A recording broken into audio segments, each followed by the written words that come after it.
ওকে, so finally আমাদের আইবুড়ো ভাতের থালি এসে গেছে। সো শুভঙ্কর, এবার তুই শুরু কর খাওয়া। তার আগে তুই একটু বলে দে যে এখানে আইবুড়ো ভাতের থালিতে কি কি আছে মেনুতে তোর।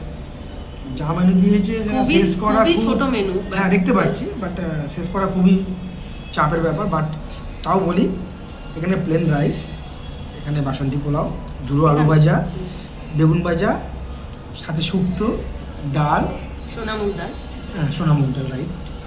এখানে হচ্ছে তো ছানার ডাল না? কোপ্তা, হুম।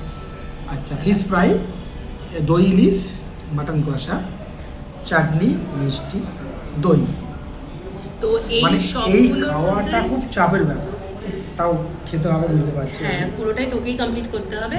আর তুই আরেকটা কথা বল যে এই সব ডিশগুলোর মধ্যে তোর ফেভারিট কোনটা?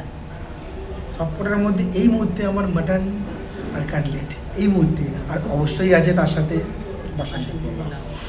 ওকে, গন্ধটা সো আলাদা আর আছে। ওয়েট করা যাচ্ছে না, বুঝতেই পারছি। তো আর লেট না করে চলো খাওয়া স্টার্ট করা যাক।